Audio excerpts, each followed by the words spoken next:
వేట్లపాలెం ఘటనా స్థలాన్ని పరిశీలించారు మంత్రులు. రాయవరం ఘటనలో 10 మంది ప్రాణాలు కోల్పోయిన తరువాత ప్రభుత్వం అప్రమత్తమైందంటున్నారు మంత్రి వాసంశెట్టి సుభాష్. ఇక నుంచి నిబంధనలు మరింత కఠినతరం చేస్తామంటూ ప్రకటించారు.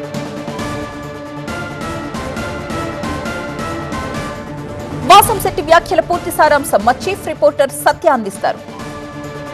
వాసంశెట్టి సుభాష్ మనతో కార్మిక శాఖ మంత్రి. ఘటనకు సంబంధించి గతంలో కూడా చాలా ఘటనలు జరిగాయి. ఆ ఘటనకు సంబంధించి కార్మికులకి న్యాయం చేస్తాను, బీమా చేస్తానని చెప్పేసి గతంలో కూడా చెప్పారు. ఇప్పుడు ఎలాంటి నిర్ణయాలు తీసుకోబోతున్నారు?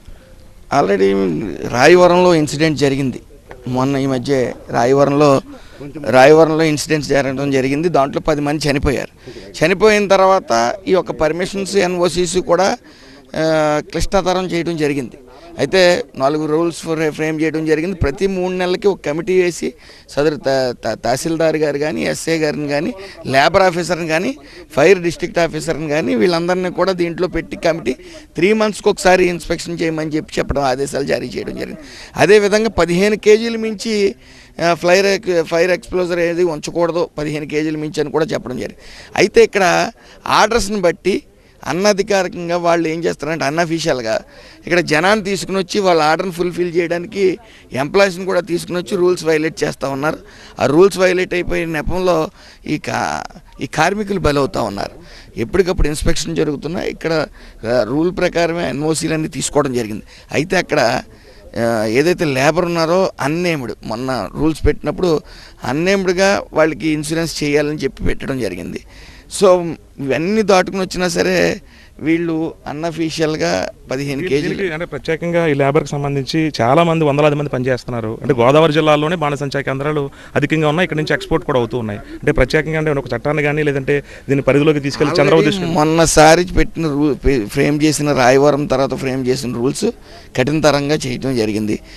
దాన్ని వీళ్ళు ఆర్డర్స్ని బట్టి దొడ్డిదారిలో 15 కేజీలు మించి తెచ్చేసి ఫైర్ ఎక్స్ప్లోజర్స్ తీసుకుని చేయడం వల్ల ఈ సంఘటనలు జరుగుతూ ఉన్నాయి. ఇంకా కఠినతరం చేయడం జరుగుతుంది. దీనికి ఎవరు సప్లై చేశారు ఏంటనేది కూడా తీసుకోవడం జరుగుతుంది.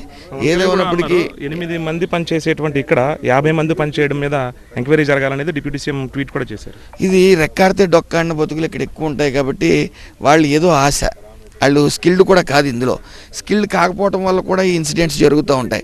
అన్స్కిల్డ్ని తీసుకురావటం, అట్ ద సేమ్ టైం 15 కేజీలు మించి తీసుకురావటం, ఇవన్నీ కూడా ఈ ఘటనకి ఒక మెయిన్ కారణం అని చెప్పి తెలియజేస్తాం. మొత్తంగా ఈ బాణసంచా కేంద్రాలకు సంబంధించి ఈ బాణసంచా కేంద్రాల్లో ప్రత్యేకంగా సీసీ కెమెరాలు ఏర్పాటు చేసి నిరంతరం నిఘా పెడతాము. అలాగే లేబర్ కమిషన్ సంబంధించినటువంటి ఎప్పటికప్పుడు అప్డేట్స్ ఇస్తూనే ఉన్నారు. కార్మికులకు సంబంధించినటువంటి బీమా విషయంలో కూడా ఒక ప్రాసెస్ జరుగుతుంది. ఈ నేపథ్యంలోనే మరొక ఘటన జరగడం చాలా బాధాకరం. ఇప్పటికే ఏపీ సీఎం చంద్రబాబు వీళ్ళకి ఏదైతే ఎక్స్గ్రేషియా కింద ఒక 20 లక్షలు కేటాయించడము, కేంద్రం నుంచి 2 లక్షల రూపాయలు కేటాయించడం వాళ్ళందరికీ కూడా త్వరలోనే ఇది చేస్తాం. అయితే ఇలాంటి ఘటనలు అంటే ఇక్కడ కొన్ని కేజీ అంటే 15 కేజీలకి మించి ఇక్కడ మందుగుండి సామాగ్రికి సంబంధించినటువంటి పదార్థాలు ఉండకూడదు. దానికి మించి యాజమాన్యాల నిర్లక్ష్యం వల్ల ఇలాంటి అమాయకులు రోజువారీ కూలీలు బలైపోతున్నారనేది మంత్రి వాసంశెట్టి సుభాష్ చెప్తున్నారు. దీని మీద ప్రత్యేక దృష్టి పెడతాము. ఖచ్చితంగా మరొకసారి ఇలాంటి ఘటనలు జరగకుండా పునరావృతం కాకుండా చూసుకుంటాం అనేది కార్మిక శాఖ మంత్రి వాసంశెట్టి సుభాష్ చెప్తున్నారు.